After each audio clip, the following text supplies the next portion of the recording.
Hello everyone, myself Ankur Patel, and today in this third session of engineering course we are going to discuss methods to construct ellipse. So today in this session we will discuss two methods to construct an ellipse. So first is concentric circle method and second is arc of the circle method. So let's start with the concentric circle method. So ellipse by concentric circle method. So the given data is the major axis and minor axis of ellipse are 120 mm and 70 mm long. Draw the ellipse by concentric circle method. So here the given data is major axis and minor axis. So let us say that major axis is AB, it is equal to 120 mm, and minor axis is CD, it is equal to 70 mm. So first of all, in this problem we have to draw major axis. So draw the major axis having length 120 mm, draw the minor axis having length 70 mm, and make sure that major axis and minor axis are perpendicular bisector of each other. So here we can say that AB is the major axis, CD is the minor axis, and O is the midpoint of AB and CD, and AB and CD are perpendicular bisector of each other. Now this is a concentric circle method. Concentric circles means the circles having same centers. Okay, so in the first step we have to draw the circles. So first of all, take center at O and radius is equal to O to C. Center at O, radius is equal to O to C. Draw the circle by using the rounder. Draw the first circle having radius is equal to half of the minor axis, and draw another circle from the same center O, and radius is equal to half of the major axis.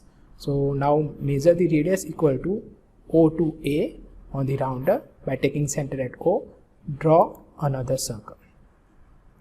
Okay, now after drawing this, what we have to do? We have to divide the circle into 12 equal parts. So first of all, extend this line both sides. So right now you can see that the circles are divided into 4 equal parts. Now we have to divide the circle into 12 equal parts, and the method of division of the circle is already discussed in geometric construction. Okay, so now divide the circle into 12 equal parts. So divide the circle into 12 equal parts at the 30-degree angle each. Okay, so divide the circle into 12 equal parts like this. Now after dividing the circle, give the numbering of intersection of this division on the outside circle and the inside circle.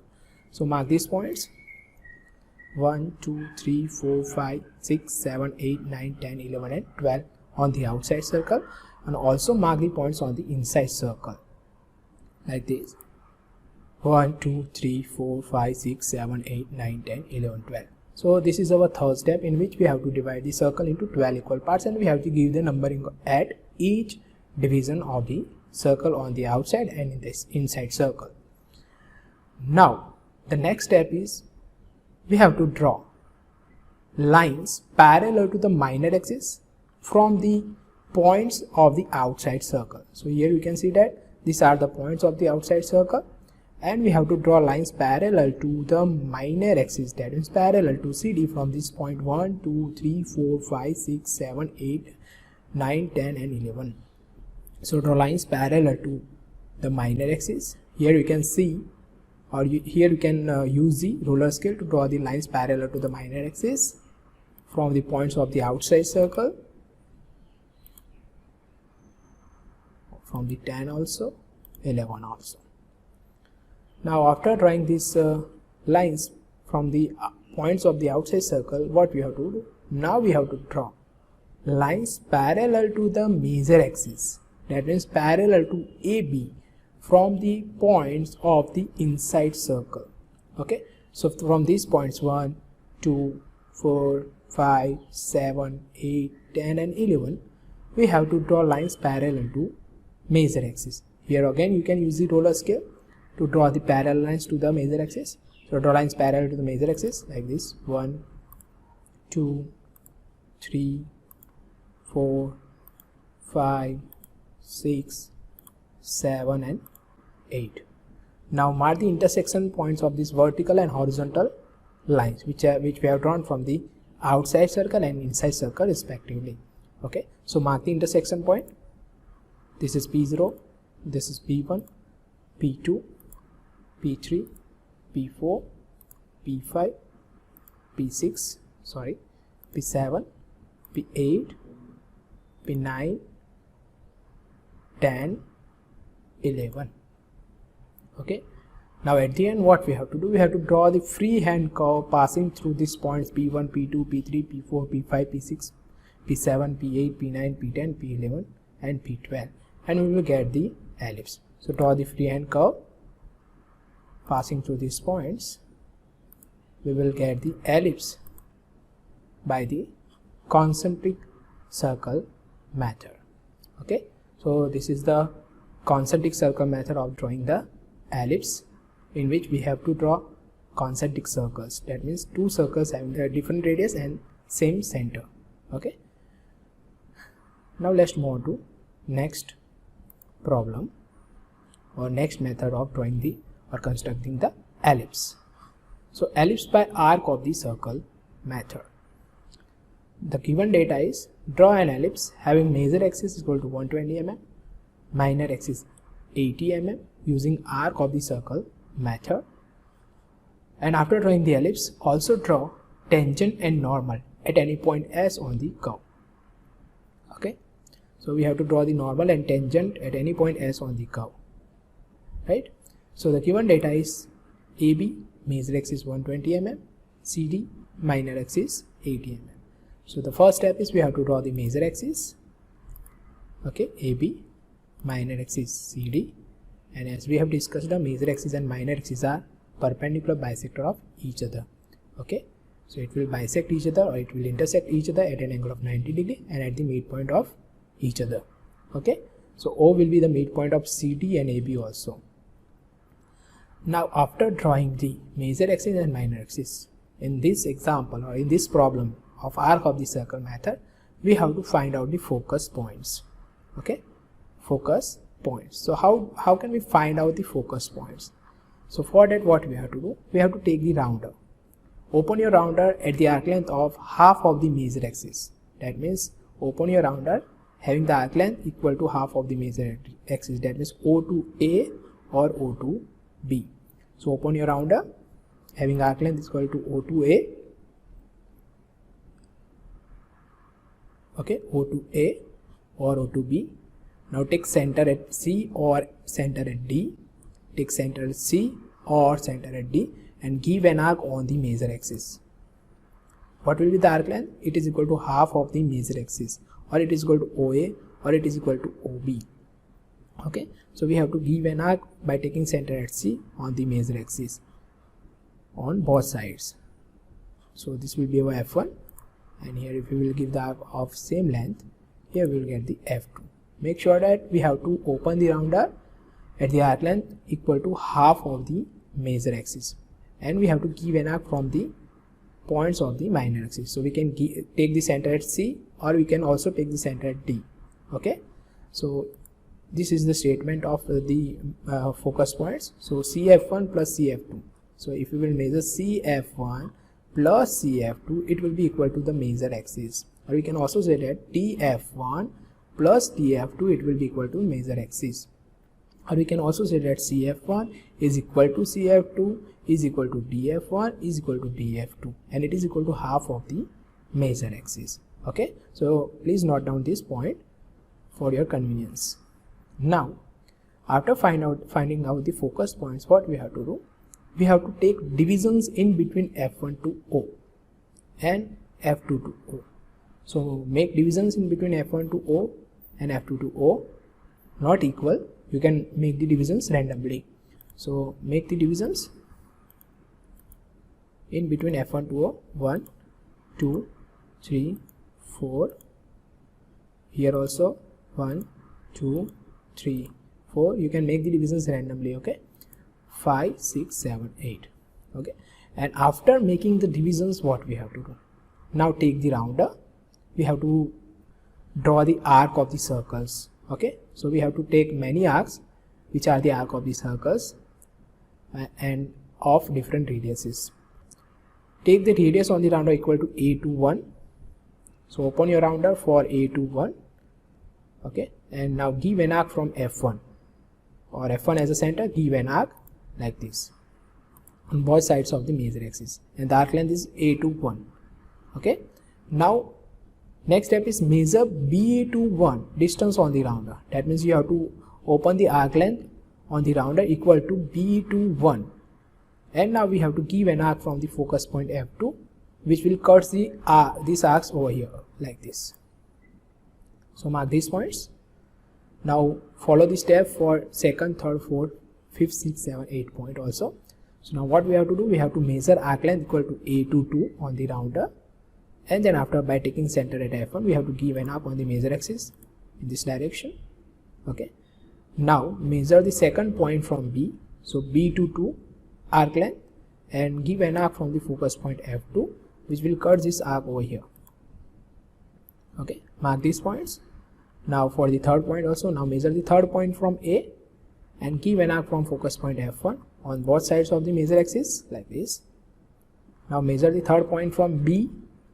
Okay, so b to 2, b to 3 arc length, and now take center at f2 and give an arc which will cut this arc over here. Mark these points.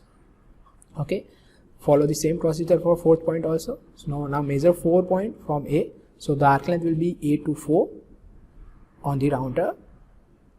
Take center at f1 and give an arc on both sides of the major axis like this. Now measure the fourth point from b. Okay, so measure the arc length of b to 4 on the rounder, and now taking center at f2, give an arc which will cut this arc over here. Mark these points: p1, p2, p3, p4. Okay, p1 dash, p2 dash, p3 dash, and p4 dash, and draw the freehand curve passing through these points. It gives us the half ellipse. Okay, now we have to follow the same procedure of giving the arc for the 5th, 6th, 7th, 8th division. So if we will follow the same procedure, it will give us these points. So how we will get these points? See, what we have to do, we have to measure 5th point from a. So we have to open the rounder for the arc length equal to a to 5, and we have to give an arc from the focus of point f1. So it will give the arc exactly over here at first and second point over here. Okay, like this. See, we will get the arc over here, first point over here, second point over here. Okay, now measure the arc length of b to 5, b to 5, and give an arc from the focus point f2. So it will cut the arc exactly over here. Now follow the same procedure for 6th point. So measure the arc length equal to a to 6 and give an arc from the focus point. It will cut the arc over here and here. Okay, so it will cut the arc exactly over here, 1, 2. Now measure the 6th point from B and give the arc from focus point f2. It will cut over here like this.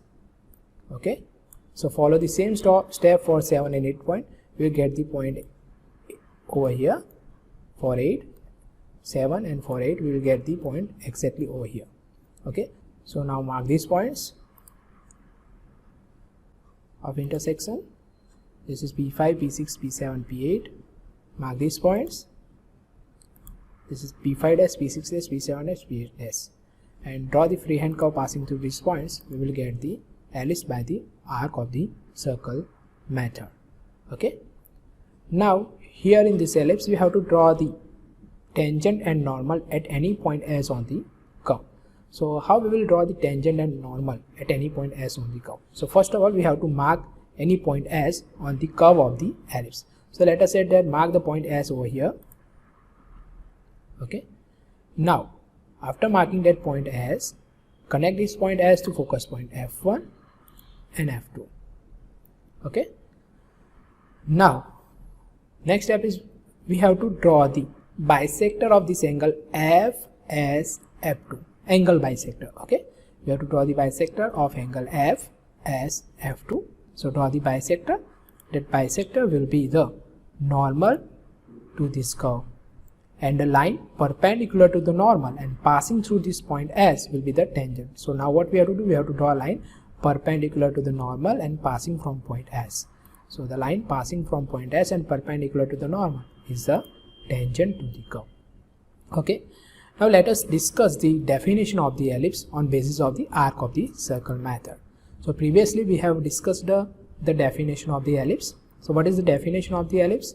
Ellipse is the curve traced out by the point P moving in a plane such that the sum of its distances from the fixed points will remain constant. So here all these points P1, P2, P3, P4 are the moving point. So this point is moving in a plane such that the sum of its distances from the fixed points are the focus points, okay, will remains constant and equal to major axis. So what we have discussed, the ellipse is a curve traced out by point P. So P1, P2, P3 are the moving point, okay, such that the summation of its distances from the fixed point will remain constant. So if you measure this distance F1 P1 and F2 P1, and if you make the summation, see what is the distance of F1 to P1? It is 1 to A, that means A to 1, okay, and what is the distance of P1 from F2? It is 1B. So if we will measure 1 to B and 1 to N, and if we will make the summation, it will be equal to the major axis, okay, and this summation will always remains constant for each moving point. If we will measure F1 P2 plus F2 P2, it will be equal to the major axis also. So here we have given P1 F1, it is 1A, plus P1 F2, it is equal to 1B, it is equal to P2 F1 2A plus P2 F2, okay, it is equal to 2B. So it will be equal to the major axis, and this is the definition of the ellipse, okay. So this is it for today. Thank you for watching. See you in the next lecture.